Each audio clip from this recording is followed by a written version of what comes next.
I used to believe a rule that was quietly aging me.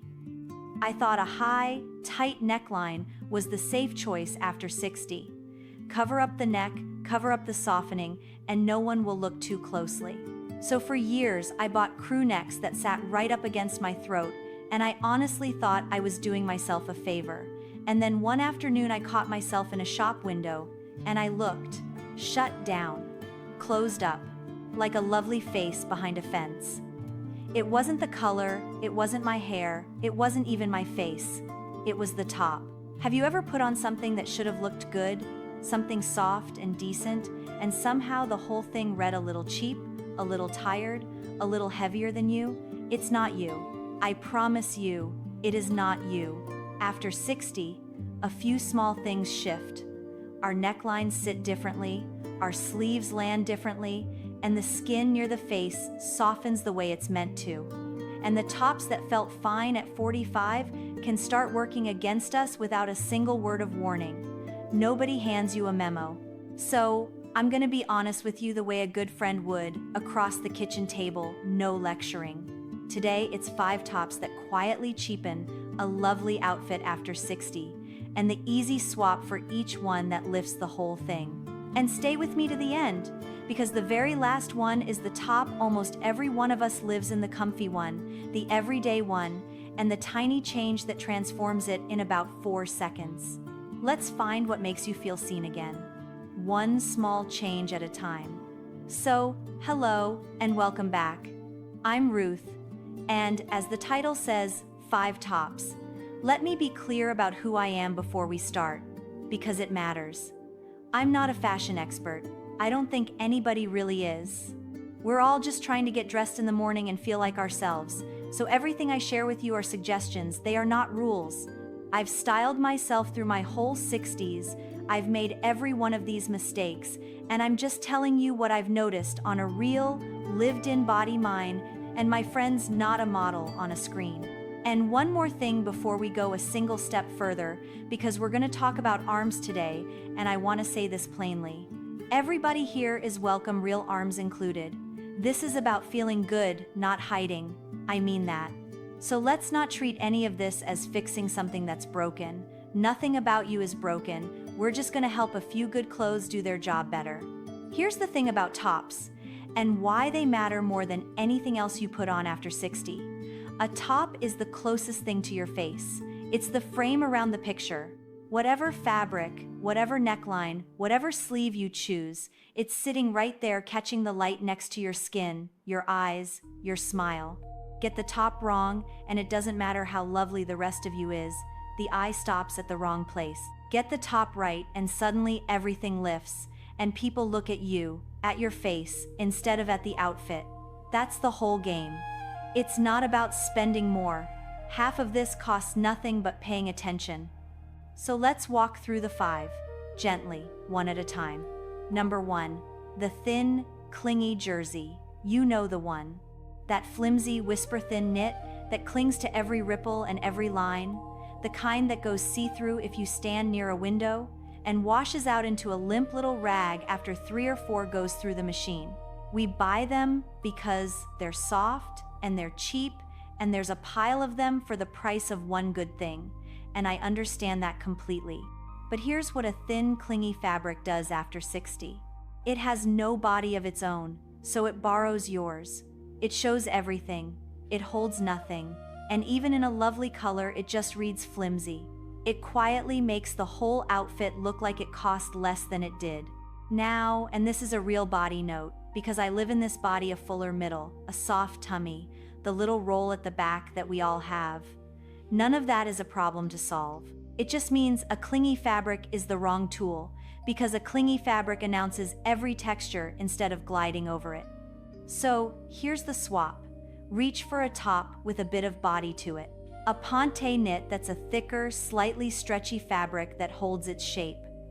A fine, close knit that has some weight in the hand. A crepe, which has that lovely pebbled surface that doesn't cling. Here's the little test I do, and I do it every single time now, right there in the shop. I pick the top up and I let it hang over my hand, and I look at what it does. A cheap thin jersey just collapses, drapes straight down and pools, no life to it. A good fabric holds a soft shape even over your hand. It stands up for itself a little, and then I give it a gentle squeeze in my fist and let go. If it springs back and feels like something, it'll skim you instead of grabbing you. If it stays crumpled and limp, put it back, however pretty the color. And one more thing while we're on fabric, because it's not only about looking rich, a fabric with a bit of body actually feels better on. It doesn't stick to you in the heat, it doesn't ride up, and it doesn't need constant tugging and smoothing all day. That one small upgrade from flimsy to a fabric with structure is the single biggest jump from cheap looking to rich looking there is, and it's got nothing to do with the price tag. Number 2. The tight crew neck sitting right up at the throat. This is the one I got wrong for years, so let me confess it properly. I believed a rule for years that a high neck was safe, and slimming, that closing everything up to the collarbone would tidy me away. On me, it just closed everything up. It cut my neck off short, it sat hard against a softening jaw, and instead of drawing the eye up to my face, it built a little wall right under my chin. A high, tight neckline after 60 does two unkind things at once. It shortens the neck, because there's no open space to give the illusion of length, and it presses right against the part of us that's softened, so it highlights exactly what we thought we were hiding. And here's the part nobody explains, the real why of it. The eye always travels to open space, it's drawn to it. When there's a little bit of skin showing at the neckline, an open V or a soft scoop, the eye reads that vertical opening and travels up along it, straight to your face, and it makes your whole neck look longer and more elegant in the process. But close that space right up to the throat, and the eye has nowhere to go but sideways, and everything reads shorter and wider and more shut down. It's the exact same principle that makes a tall window feel like it lifts a whole room. Open the space, lift the eye, close the space, and it stops short. That's all a neckline really is. It's either a doorway up to your face or a fence in front of it. My friend Jean, a lovely woman, sharp as a tack, she lived in tight crew necks her whole life, swore by them, wouldn't hear a word against them. And I finally talked her into a soft V one afternoon, nothing dramatic, just an open little V-neck in a good solid fabric. She looked in the mirror and went quiet, and then she said, "Ruth, where did my neck go all those years?" It had been there the whole time. The neckline had just been hiding it. So here's the swap, and it's simple. Open up the neckline. A soft V, not a plunge, just a gentle V that points down and makes a bit of vertical space. Or a scoop neck, that rounded open shape that sits below the collarbone. Or a relaxed open collar, think of a soft shirt with the top button or two undone.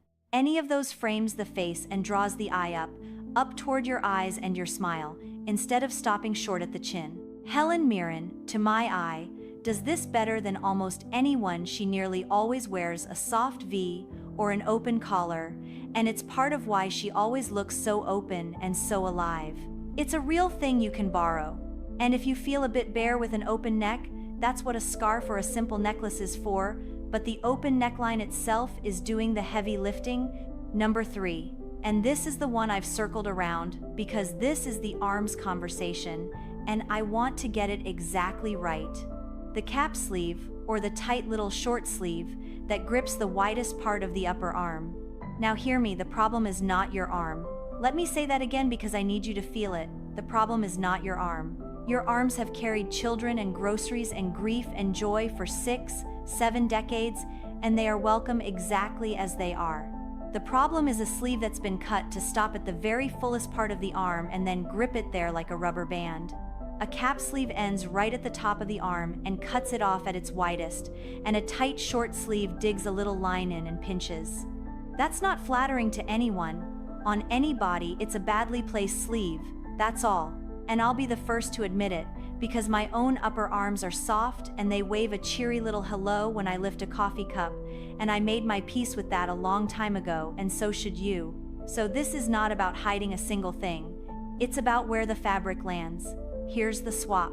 A 3/4 sleeve, the one that stops partway down the forearm, is magic because it ends at the slimmest, prettiest part of your arm, the wrist, and it draws the eye there instead.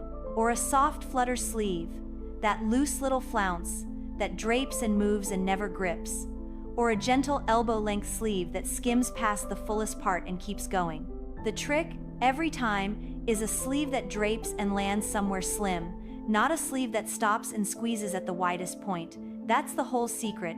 It was never the arm, it was always the sleeve. And while we're right here, one more real arm note, because I promised you honesty. A lot of us reach for a floaty, tent-like sleeve, thinking bigger is safer, the more fabric, the more covered. But a sleeve that's enormous and shapeless does the opposite. It just adds width and reads like you're wearing someone else's shirt. The kindest sleeve isn't the biggest one. It's the one that has a little shape and lands in a good place. Drape, not tent. Skim, not swallow. Your arms don't need to disappear, they just need a sleeve that flatters the whole line instead of chopping it in half. Number 4. The boxy crop top, or the stiff, straight hip-length top that adds bulk while it's trying to cover. This one's sneaky because it's usually bought with the best intentions. We want a bit more coverage through the middle, so we grab something roomy and straight and a little longer. But a top that's cut like a box, with no shape and a shoulder seam sitting halfway down your arm, doesn't read as covered, it reads as bulky. It hangs off the widest points and makes a straight, heavy line from the shoulder down, and it hides the very thing that makes an outfit look put together, which is a bit of structure up top. And a cropped boxy top does its own mischief. It's stiff, it cuts you across at an odd place, and it adds a block of width right where you don't want the eye to land. So here's the swap, and it's 2 small things. First, check the shoulder seam. This is one of the most important things I'll tell you all day. The seam where the sleeve meets the top should land right at the edge of your actual shoulder, not halfway down your arm. When that seam sits in the right place, the whole top looks tailored, looks intentional, looks like it was made for you, even if it was a modest little thing off the rack. When the seam droops down your arm, everything droops with it. Second, choose a top with a bit of shape through the body, a gentle taper, a soft skim, nothing tight, just something that acknowledges you have a waist somewhere under there. And then, if you like, a soft front tuck. Just the front hem, loosely tucked into your waistband, left a little relaxed, back left out. That one move takes a shapeless top and gives it a defined middle in about 2 seconds, and it's endlessly forgiving you control exactly how much you tuck and how loose you leave it. Structure over bulk, every time.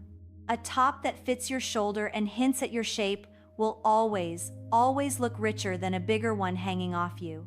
And that brings me to number 5, the one I promised you at the start. But first let me name it plainly, because it comes in 2 flavors and they're cousins. The loud logo tee, the busy graphic top, and the cheap, shiny, wet look fabric that catches the light in that hard, plasticky way. I'm going to be gentle here, because a fun graphic tee can be a joy, and I'm not the fashion police, but a big loud logo or a busy printed slogan across the front pulls every eye straight to your midsection and away from your face, and it reads young in a way that doesn't quite ring true on us, not because we're too old, but because it's shouting when we've earned the right to a quieter kind of lovely. And that shiny, wet look fabric, the kind that gleams under a light, it's the fastest way to make a good outfit look cheap, because that hard shine reflects harshly right up under the chin, and it just looks synthetic, no matter what it cost. So here's the swap. And it's a little philosophy as much as a tip. One good matte top in a quality fabric, a soft cotton, a good ponte, a nice crepe, and a solid beats 5 cheap shiny ones every single time. One lovely top you reach for again and again is worth more than a drawer full of the other kind. Matte over shine, solid over slogan, quiet over loud. Your face is the graphic. Let it be the thing people read. And now the payoff I promised you. Because here's the honest truth, the single most common version of all of this isn't a logo tee at all. It's the top nearly every one of us lives in.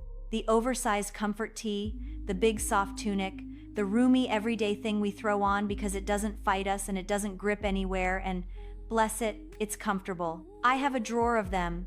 You probably do too. And I would never, ever tell you to give up comfortable comfort after 60 is not negotiable. And I mean that. But here's the little magic, and it's the same two moves we already talked about, put together. My dear friend Maureen lived in tunics, head to toe, every day, the biggest, softest ones she could find, because she said they were kind to her. And they were comfortable, but they hung off her like a bedsheet, straight down from the shoulders, no shape, no line, and it made this lovely, vibrant woman look shapeless and, honestly, a bit tired. So one day I said, Maureen, we're not changing what you wear, we're just changing how it sits. First, we found tunics where the shoulder seam actually landed on her shoulder instead of halfway to her elbow. Same comfort, same soft fabric, just cut so the top of it fit. And second, the front tuck, just the front hem, loosely tucked into her waistband, the tiniest bit pulled out so it bloused soft, back left long and free.